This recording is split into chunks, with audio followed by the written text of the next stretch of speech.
my name is Nate Bash. I am doing a proposal on evaluation of MindTap.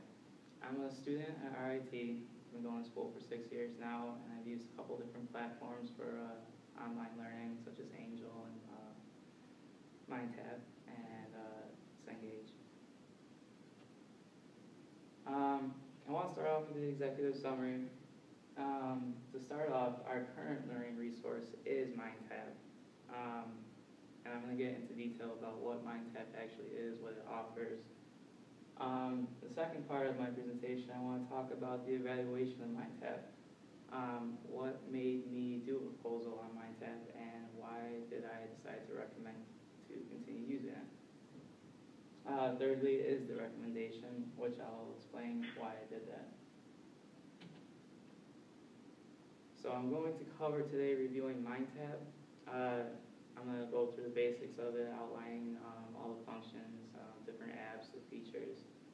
I'm also going to evaluate the dynamics of MindTap, how well it works and how easy it is to navigate.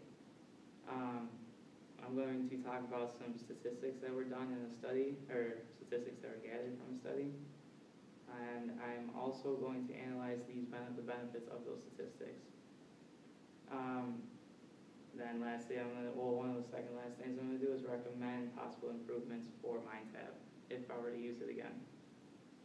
And then lastly, I'd like to outline some of the staffing, the budget, and the scheduling for MindTap.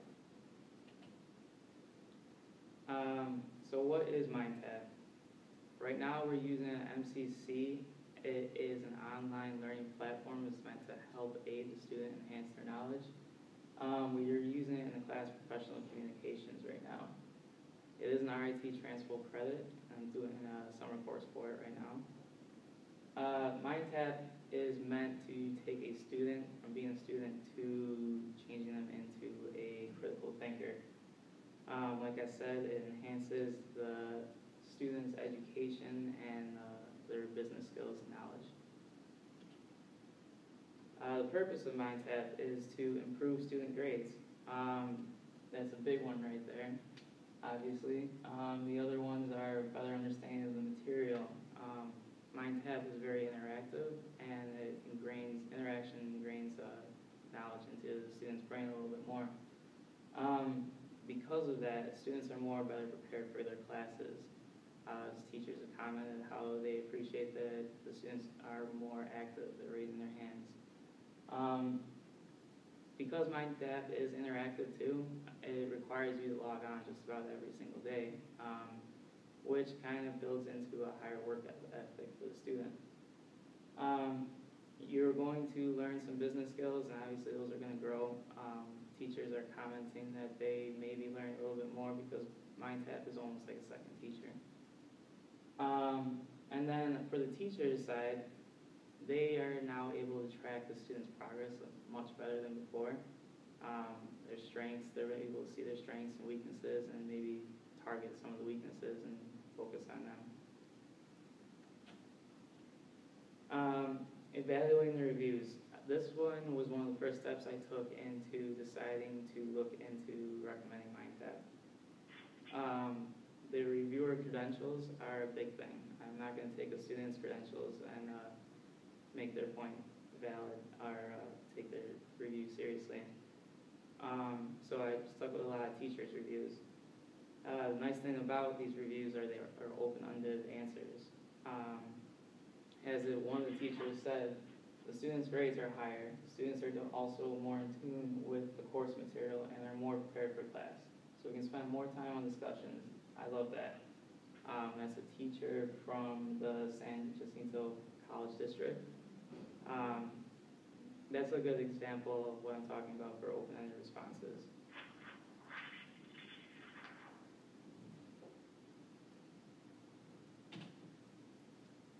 The next part of my research was analyzing a couple of case studies that were done. This one in particular, this is a chart that shows the average bi-weekly surveys completed on 5 different categories throughout the semester involving MindTap.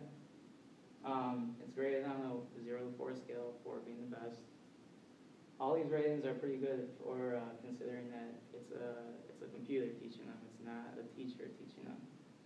They were based on overall structure, the overall experience, the Cengage support, the readings, and the quizzes and the homework. Moving on to the functions of MindTap. These are features, what you can do in it. The first one is the MindTap reader, and that's generally where like the meat of MindTap is. That contains all the readings, the homeworks, the writing workshops. The next one is the course view and the unit view, and this allows you to toggle between almost different resources. It opens up resources for you. Then you also have the progress app, and that is like a tracking calendar for you, and it tells you where your grades are, which assignments are coming up, which assignments you may have missed, ones you've done better on, and ones you've done worse on. And then lastly is the app doc, and this has a couple tools in there. It holds a highlighter, so you can go through and highlight just like a regular book online. You get flashcards, you get thesaurus, a couple other resources in there. My recommendations, well, all this led me to, and using MindTap led me to make some recommendations to improve it. If we were going to use it again, if I were to use it again, I think I would like to have a better explanation of why I'm using some of these activities in the Mind Reader. Because the benefits to the student aren't very obvious when some of it seems a little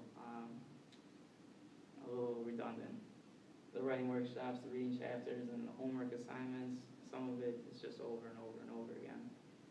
So it might make more sense, and it might make me want to try a little bit harder and complete all the assignments if I knew why I was doing each one, what the difference was between watching a video and reading the book.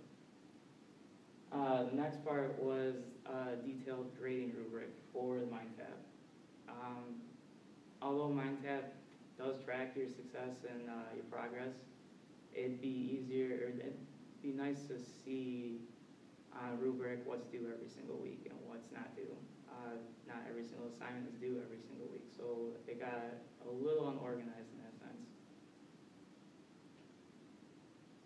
On to the scheduling and budget. So for the 2015-2016 year, we outlined a little schedule. It would be 135 semester, and the fall semester is starting on August 20th, and that'll go till December 21st. For that whole semester is 135, and you get all features of MindTap that I explained earlier about the app doc and the Mind Reader.